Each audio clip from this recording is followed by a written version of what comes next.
Hello, everyone. Welcome back to the 50/50 podcast. Today we'll be talking about the Fire Bud movement. I don't know if you call it a movement or not, but the philosophy, I guess, let's go with that. And then this will be a preview to the Super Bowl with our good friend Brian. Well, that'll be later. But so right now, I want to talk about this Fire Bud movement we got going on in the Milwaukee Bucks organization, the communities and stuff. I don't have a script for this part. I'm going completely off the cuff here. And because it's not about, for me right now, it's not about statistics. I read the comments and I see the tweets and stuff that people want to fire Bud, and sometimes I guess I am one of them, and sometimes I'm not. We're about to play in about 15 minutes. We're about to play the second game of the back-to-back against the Cavs. So we're on a 2-game win streak right now, but we just had a ugly 2-game lose streak to 2 sub 500 teams. And at that point, yeah, I was ready to fire Bud, but now I'm not because the team's looking good. So I think it's more of like a meme or something. I don't know. It's a really weird thing in the community right now, and I'm not sure how I feel about it. Let me know how you feel about it because it's very interesting. I think it comes down to the one question, and is Coach Bud a championship caliber coach? And honestly, I think the answer is no. But if we fire him, who's going to replace him? And will they be a championship caliber coach? The problem is that championship caliber coaches don't just they're not labeled. You can't just look at a list of guys and one guy's going to be like, oh, yeah, I can get you a championship. It doesn't work that way. Do I think Bud is the best available option to get us a championship?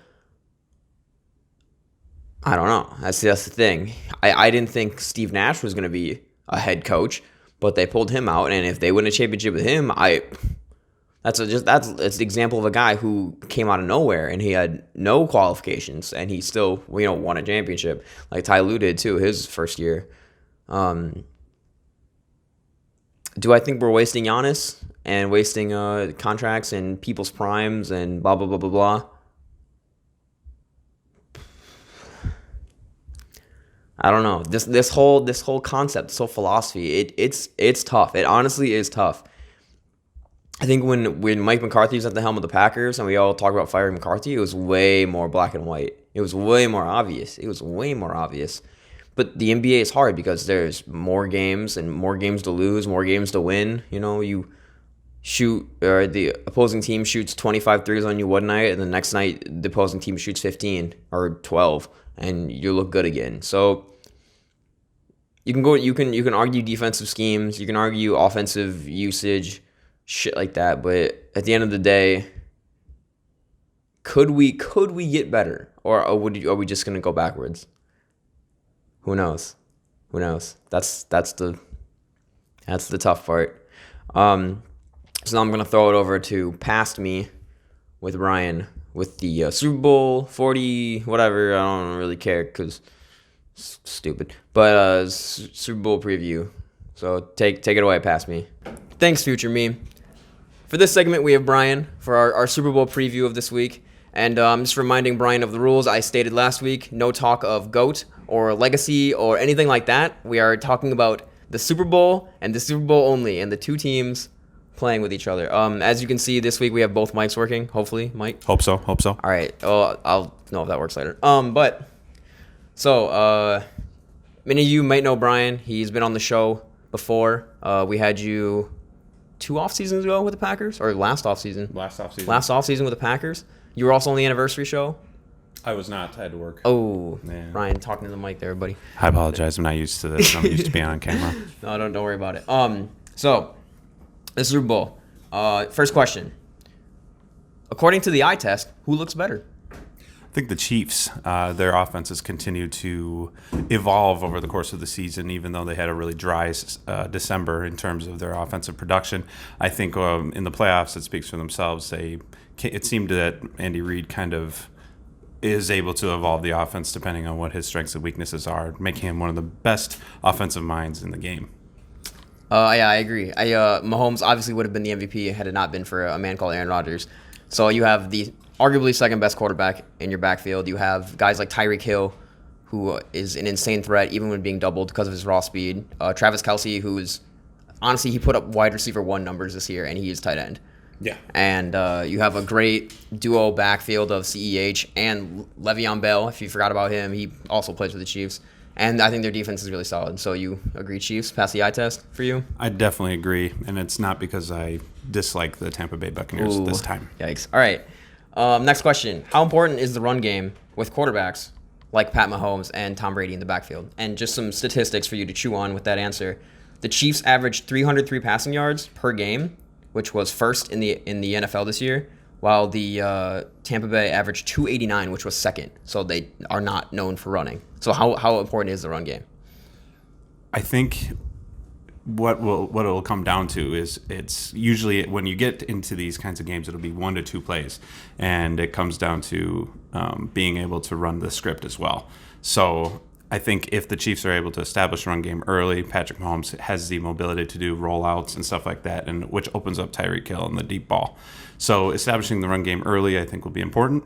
I think the Chiefs, with their three-headed monster at running back, will probably have a better opportunity to make the running game happen.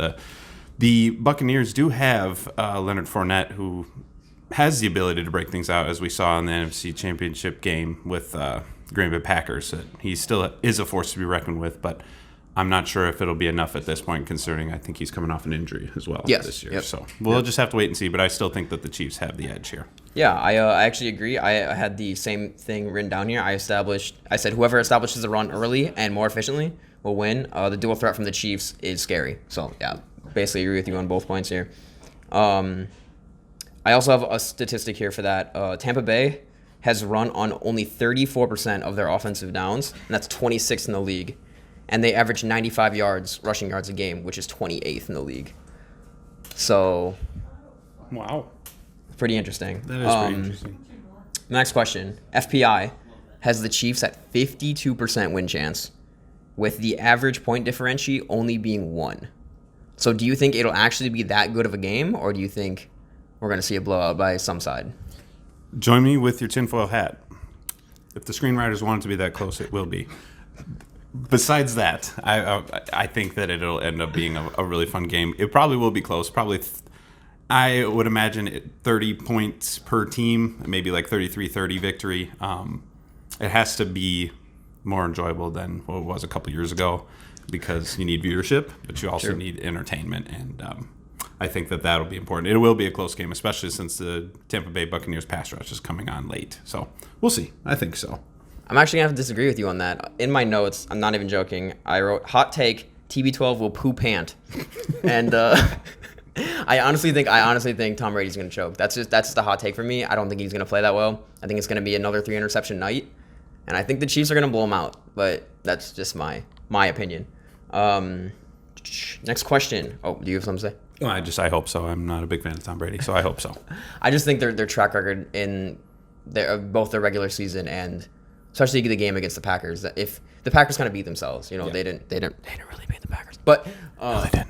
But yeah, that's just all right. Second to last question: which stat is scarier to you, as in terms of like one stat is good for one team, the other stat is good for the other? So which stat is scarier? Kansas City generates pressure on 36% of their defensive snaps on a pass, second in the NFL. Meanwhile, Tom Brady ranks 27th in QB rating when pressured. Or the Kansas City defense allows TDs on 77% of red zone possessions, last in the league. Only 5 teams have had 60% or higher in this defensive stat, and they are 0-5 in the Super Bowl. I think the first stat with Tom Brady kind of crapping his pants when it comes to being pressured.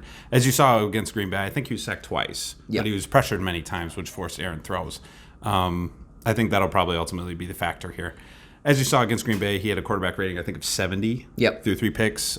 He still threw for over 300 yards, but he could have been the Achilles heel that lost them the game if it weren't for the Packers' offense not being able to mobilize. So if the Chiefs can apply any kind of pressure to the 43-year-old quarterback. Yes, he is 43. Yep. And he's never been mobile, let alone now approaching the half-century mark. Yep. I think it'll ultimately probably, that first statistic, I think is more scary, especially for Tampa Bay. Yep. I also agree. They do have 2 offensive linemen who are both out.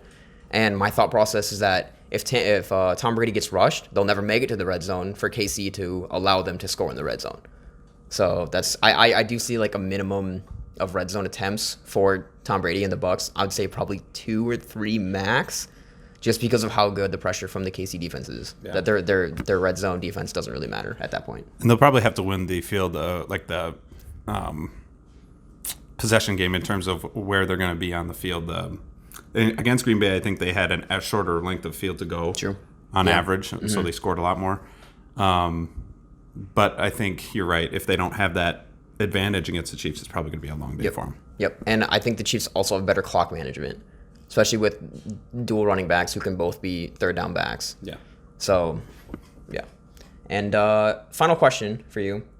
This one's kind of about the legacies, but not really. This is more about Kansas City as a team. Is Kansas City turning into a villain in the NFL, i.e., the New England Patriots, Golden State Warriors, or the Duke Blue Devils?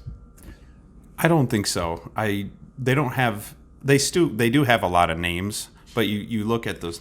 Tom Brady and Bill Belichick have always, I feel like they lost their underdog status when they won their second one or even their third one. They were always able to acquire names, so they always had big rosters, big names on their rosters. That's true.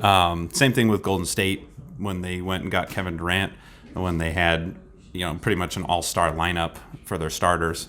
I don't think the Chiefs, while they do have a lot of speed and they do have some big names, they're not as big as those teams, and this will be their second one in the last few years. So I think they won't be a villain unless they start winning a lot more often. And I just don't think that their personalities are that way. Maybe Tyreek Hill, he's a little bit of a showboater, but the rest of them, they kind of act like they've been there before, and they're a lot more humble. True. I also agree with you. We have agreed on this entire segment, but I compare them to Tim Duncan and the Spurs.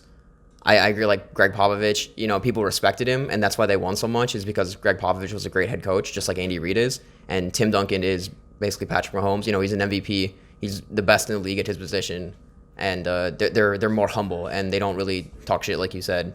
So yeah, I compare them more to the Tim Duncan Spurs era, or like maybe I don't know. I'm blanking on the references. Like Wayne Gretzky, Rangers, probably. A lot of the, when you score, act like you've been there before. That's the Vince Lombardi type. I agree. So, my last question is, who you got? I hope Chiefs, because I'm probably going to be licking this wound for a long time. I was very, very wounded by the Packers loss to the Tampa Bay Buccaneers, and I'm never, ever been a fan of Tom Brady. So, I hope Chiefs. Yep, I'm saying KC too. See you next week, post Super Bowl episode, and then actually we might be recording a full episode. I'll talk to Tyler about that, but definitely something new content next week. So see you then, everyone. Thanks for having me.